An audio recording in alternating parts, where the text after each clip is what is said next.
My friends, let's face it. After the cinematic abortions that were the revenge of Michael Myers and the curse of Michael Myers, as well as the death of the great Donald Pleasance, there was nowhere for this Halloween series to go. At this point, it was just a clusterfucked mess of epic proportions. So in other words, there was no way to save this franchise.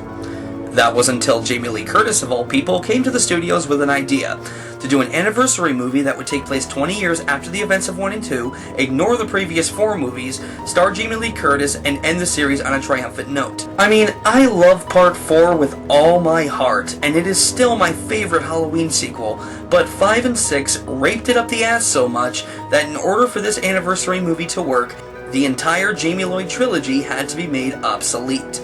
I get it. First of all, let's just get this out of the way. The title. Halloween H20. Yes, it's a stupid fucking title. If you were gonna give it a subtitle, it should have just been called Halloween 20 Years Later. Just because H2O is the symbol on the periodic table for water doesn't make it a cool title. And I'd also like to point out that this was the very first Halloween movie I watched. I was about 10 years old when it hit the theaters, and I still remember my father taking me to see it. This was the film that got me into Michael Myers and the Halloween series in general. So I do have a biased appreciation for it. But you know, even with that said, does it still hold up after all these years? I mean, I remember liking it, but who knows if it's still good now? Well, luckily, we can find out. This is Halloween H2O. So the film opens with Mr. Sandman playing in the background in the traditional Halloween setting of Langdon, Illinois. Hey, that's cool. The stupid people in Haddonfield were really starting to get on my nerves anyway. I'm never sensible if I can help it! We then see an old character from the series, Marion, as she discovers that someone has broken into her home. Hey, don't worry. I'm here. Robin? They sent you? Yeah, everyone else was busy, so they sent me. What the hell are you gonna do? You don't have any superpowers. I got a cell phone. Oh, no bars. Alright, let's not anyone mess with me here. Jimmy been suspended 5 times this year already for getting a little crazy with the stick, alright? Okay. Yeah, hormones. He's a goon. So after JGL searches the house, Marion goes back inside and discovers that her files on Laurie Strode are missing. Now, I gotta admit, I like this whole opening scene. It's very suspenseful, it really brings back the tone of the first film, like Part 4 did, and this picture of Loomis on the table is a very nice touch. So Marion, realizing that she's not alone, goes back to her neighbor's house, only to discover the bodies of Robin and his trusty sidekick, Goon.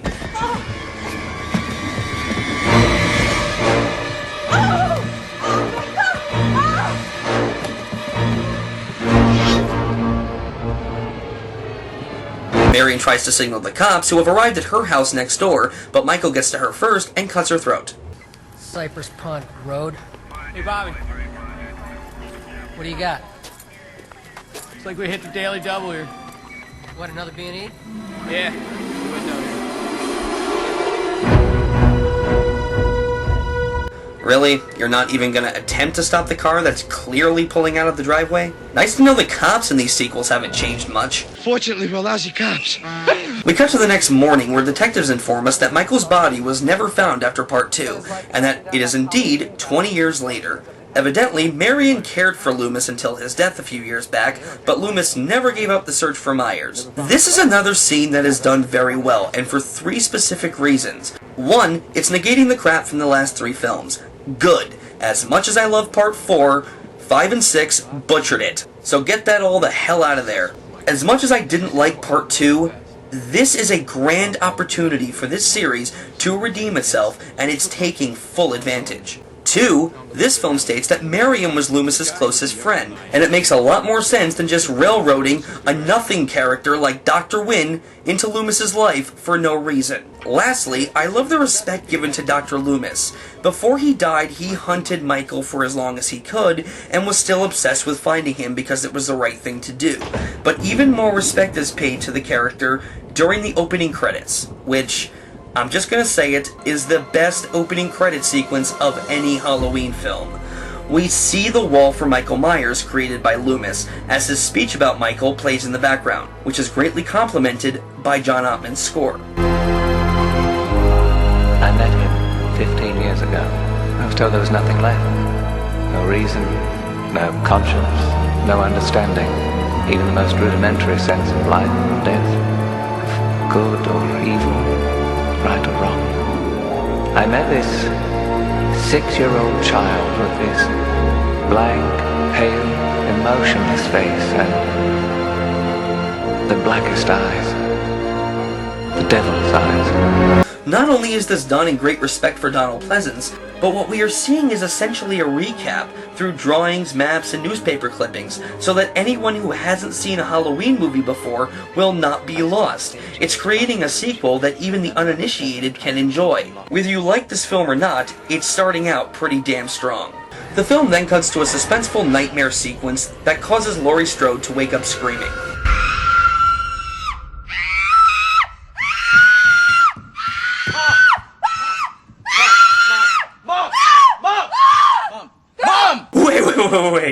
Wait. Josh Hartnett is playing her son. Okay. I'm just going to ignore the fact that Joseph Gordon-Levitt would have been a better fit for this role, but I'm not going to ignore the fact that this film introduced Josh Hartnett, who has gone on to have a pretty successful career. So you're going to tell me that Josh Hartnett was allowed to go on and star in crap like Pearl Harbor, 30 Days of Night, and 40 Days and 40 Nights? But Danielle Harris is having trouble getting work? This guy's doing blockbusters while Harris is reduced to the indie circuit? Not that the indie circuit's a bad thing, but what the hell? So Laurie Strode is now the headmaster at a private school in California, living under the new identity of Carrie Tate. Still haunted by the memory of her brother, she has grown increasingly paranoid and overprotective of her son John. This is yet another thing the film does right, and it's borrowed straight from Halloween 4. Laurie is haunted and tortured by Michael the same way Jamie was in that film. Just the notion that Michael could still be out there frightens her, and has turned her into a functioning, pill-popping alcoholic, who is holding her own son back from having a normal life. But point check, you're going too far. No, I'm going to Yosemite. No, you're not. Look, Mom, help me out here. I need a little more open air. I've earned it. Come on, Mommy! Let me go to Yosemite! We're gonna make s'mores and build a campfire and sing Kumbaya! I hate you! I hate this place. So after the mother-son argument, we cut to a very pointless, out-of-place scene of a mother and daughter stopping to use the restroom in the middle of nowhere. I really couldn't tell you why this scene is in the film. If you omitted it from the movie, nothing would be different. You'd have the same film. Michael steals their car because his just happened to break down at this rest stop. It's a little suspenseful, but overall, it's just worthless, and should have just been written out of a damn script. We then move on to John talking with his friends at school, and this is what the film excels at the most. Its characters. Not only are they likable and given their own distinct personalities, they actually seem like an updated version of the characters from the first film. Charlie and his girlfriend Sarah are horny smartasses just like Bob and Linda. I mean, listen to them back to back and tell me that they don't act alike. We did Yosemite. It means we could have a Halloween party, just the four of us. The whole place will be empty. We'd have the run of it. We could have a roaming orgy. I love the way this man thinks. Right, first I rip your clothes off, then you rip my clothes off, then we rip Lindsay's clothes off. Yeah, I think I got it. Now how do I get out of it? Why don't you want to go? Oh, it's so lame. No. It's worse. I went there 2 summers ago with my family. Loathsome. No, it's worse. It'll come to me. We have 3 new cheers to learn in the morning. The game is in the afternoon. I have to get my hair done at 5, and the dance is at 8. I'll be totally wiped out. Now what's funny is that John is the exact opposite of his mother. He's not the Boy Scout type. He is a rebel. He is more like Annie than anything else. However, his girlfriend Molly, played by the always cute Michelle Williams, is exactly like Laurie. She's a bookworm, an A student, and always comes off like a Girl Scout. These were very likable characters, and so far, I am loving the way this film is trying to recapture the spirit of the first film. It's good to see that the studios are finally giving a shit again. I mean, it only took them 10 years. We then cut to Carrie, hard at work with her boyfriend, who looks like Egon, but isn't Egon, so I'm just going to call him not Egon for the rest of the review. And her secretary, played by her real-life mother, Janet Leigh. Wait. Place of employment. I collect spores, molds, and fungus. Wanting to make things special for Molly, John and Charlie try to con the security guard played by LL Cool J into letting them out for an hour so that they can score some booze. Oh, come on, man. Okay, how about this? You accidentally press the gate, and when you have your back turned, we sneak out. Ronnie, don't you get your ass fired with...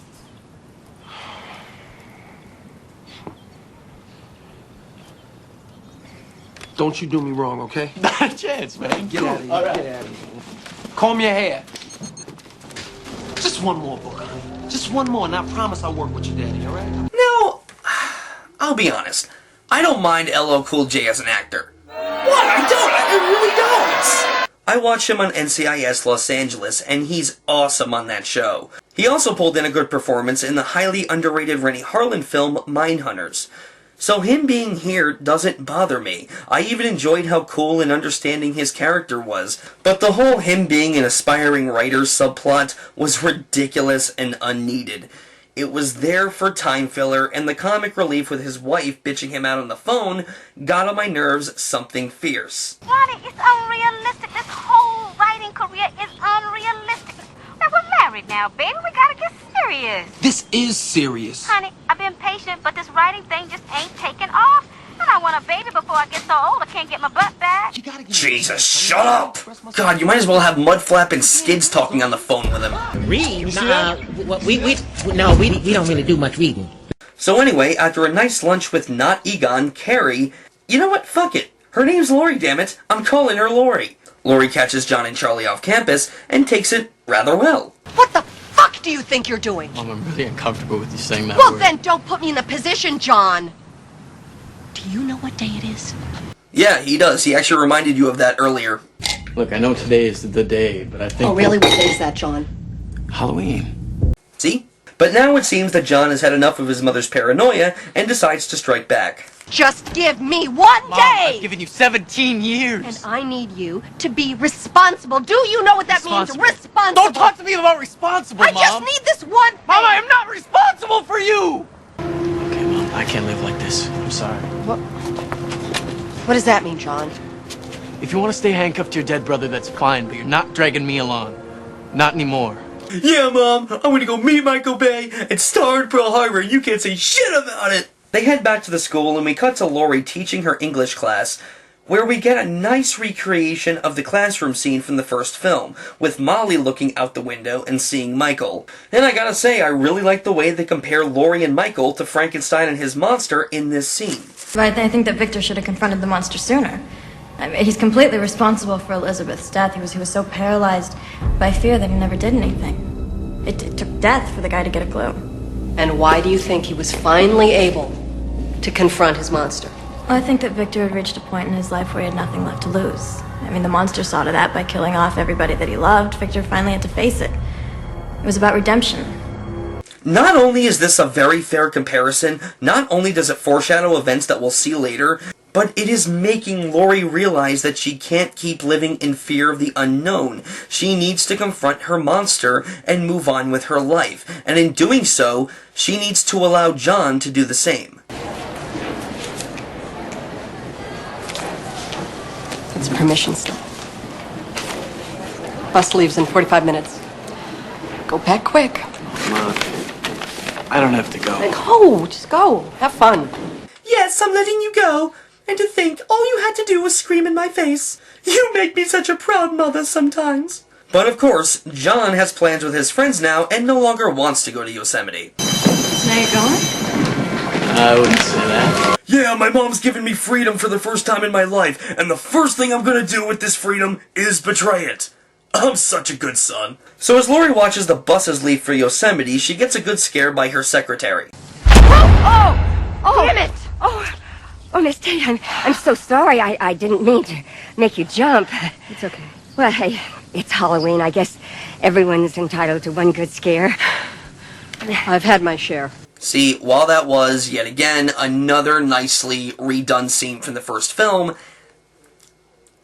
that's this movie's biggest flaw. It pays so much homage to other Halloween films that it doesn't really have any original ideas of its own. I mean, there's the whole confronting the demon thing, and it's great, but that's really it. It's essentially a Halloween greatest hits movie, and while in that respect it's good for what it is and shows a lot of creativity, I just wish it had the originality that Part 4 did. And truth be told, that's the main reason I like Halloween 4 more than this. It was more original. So after a nice long talk with her real-life mom, we get a nice reference to Psycho as Janet Leigh walks to the exact same car she drove in that film. And no, I don't mean like it's the same model or just a replica. No, I mean it's literally the same car. That is awesome. Meanwhile, Not Egon checks on Molly and Sarah. Sarah?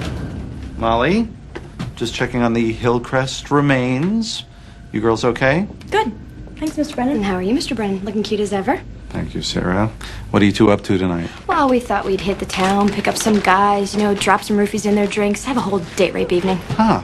Sounds good. Care to join us? The two of you can date rape me any day. I can't. I'm having my nipples pierced. Whoa, whoa, whoa, Not Egon! Keep it clean!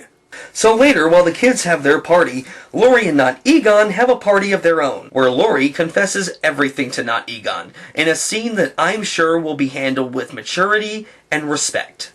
I changed my name when I went into hiding. Oh, I like that. That's like the witness protection program. What did you rat out the mob or something? My brother killed my sister. That's terrible. Take off your clothes. Wow, what a dick. I mean, really, do the words, "my brother murdered my sister," sound even remotely kinky? I'm not surprised by that.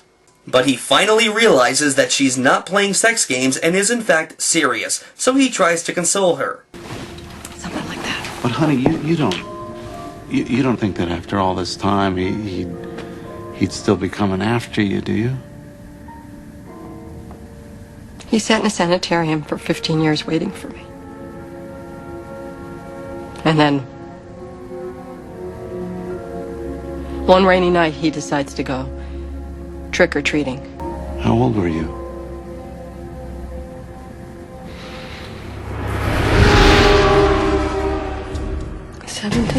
Wow, how convenient. That's why Michael is back now?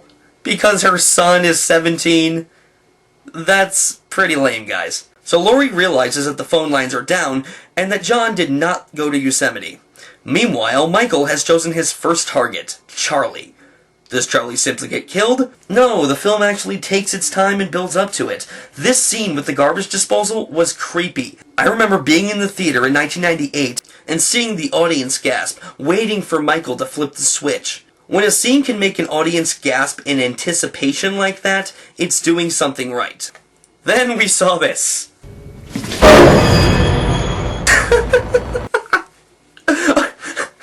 You shitting me?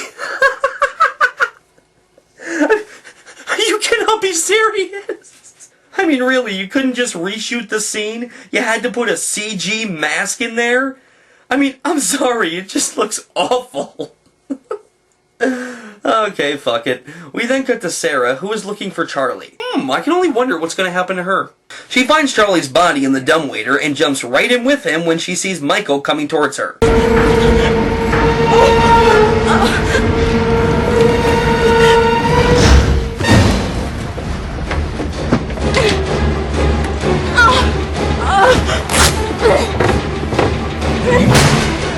Oh, cuss my slutty dress!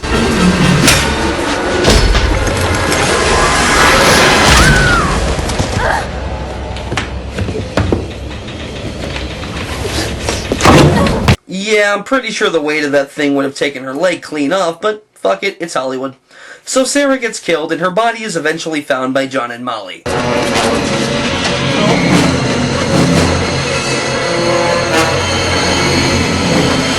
on! Stop, please! Okay, what the fuck are we gonna do? We're gonna go to the dorms, and we're gonna call the cops. Okay? Come on. Haha! I stole the power to catch you while walking! I'm the boogeyman, bitches! So Michael stabs John in the leg, but then gets his ass handed to him by Molly. Okay, Rocks still hurt me, you bungholes!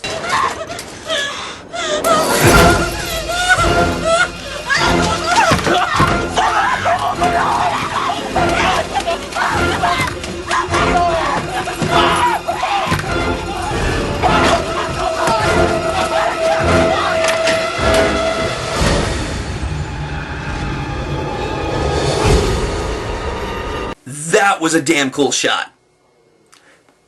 It still sucks that I can see Michael's eyes clearly.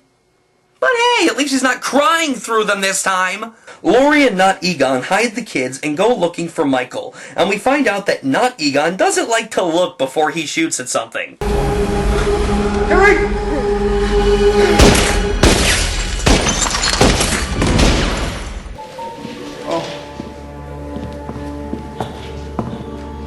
Oh, nice shooting, Tex.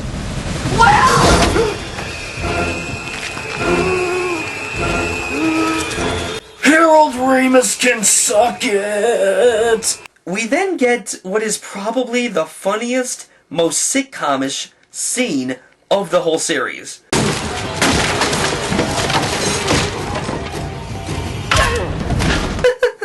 Oh god, play it again.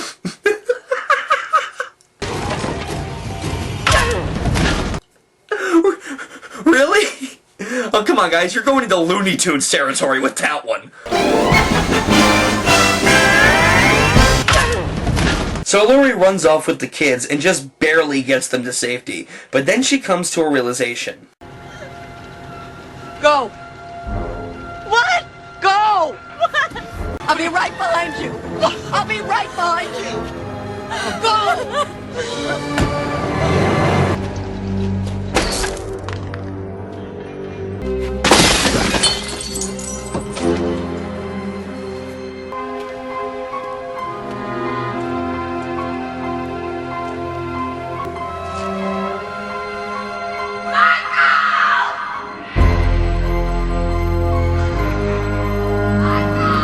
Oh, fuck yeah! Everything has been building up to this. Laurie versus Michael in a fight to the death. Laurie's saying fuck this shit and confronting her monster. Let's get ready to rumble! Y'all ready for this? Give him the axe!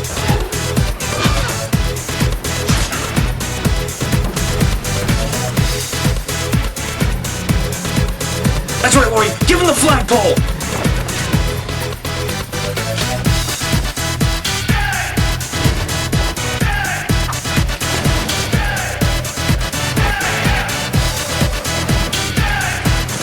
Oh, come on, throw the knives, woman! Counter, counter, counter! Oh, thank God.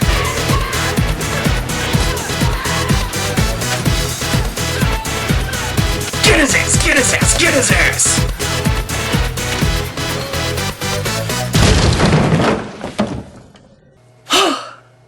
Sorry, that was too awesome.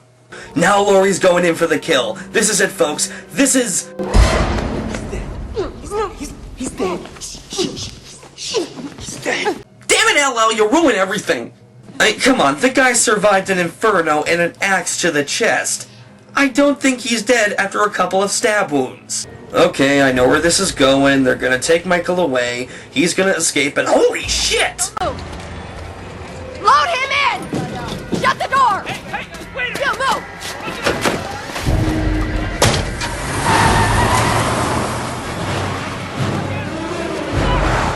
Alright, folks, looks like this fight's going into overtime. So Laurie drives off with Michael in the night. Michael wakes up and tries to attack her, but she slams on the brakes, forcing him to go through the windshield.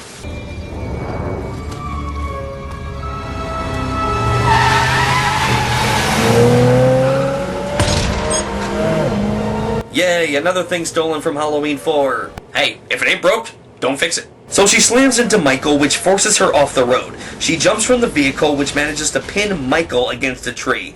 This leads to a very touching moment between brother and sister.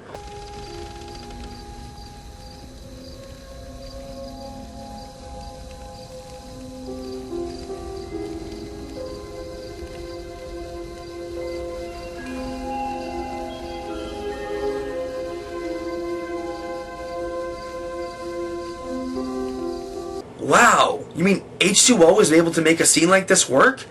Oh, God, I wonder how it did that. Oh, yeah, because they didn't make Michael cry. So let me guess, she's gonna help Michael, and he's gonna kill her, and holy shit again!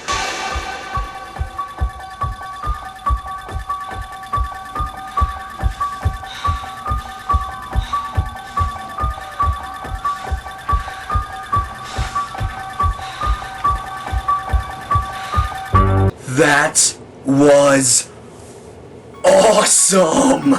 Laurie confronted Michael and cut his head off.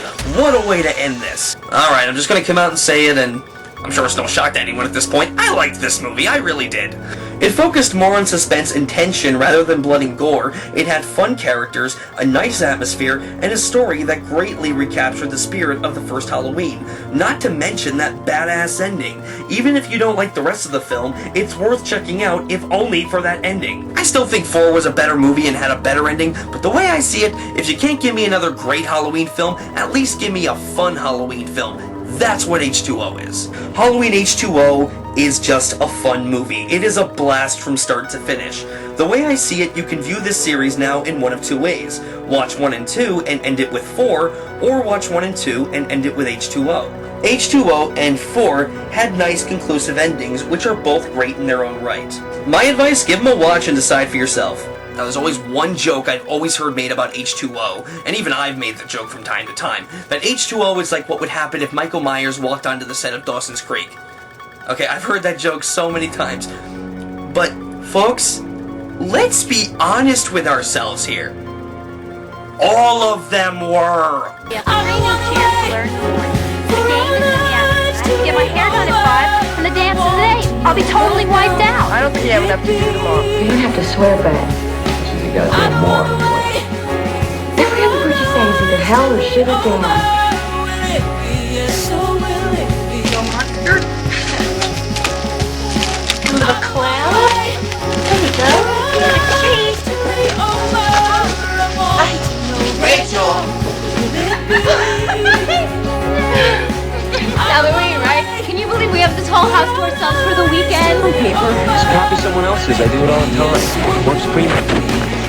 We did Yosemite. It means we could have a Halloween party just the 4 of us. The whole place will be empty. We'd have the run of it. We could have a roaming orgy.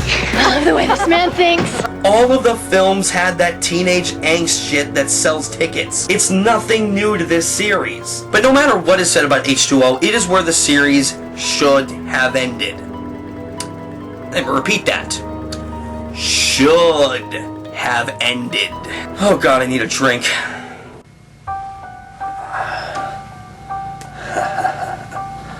There you are, geeky man. What do you want from me, Agent A? So, did you tell him? Tell him what? Did you tell Adam the truth about the neuralizations? No. I swear I didn't do it. I didn't tell him anything. Well, that's good. Alright, good. Guess I can just let it go for now. Did you leave him alone? Mr. Sandman, bring me a dream. Bum, bum, bum, bum. Make him the cutest that I've ever seen. Bum, bum, bum, bum. Give him 2 lips like roses and clover. Bum, bum, bum. Then tell him that his lonesome nights are over. Sandman, I'm so alone. Bum, bum, bum, bum. Don't have nobody to call my own. Bum, bum, bum, bum. Please turn on your magic.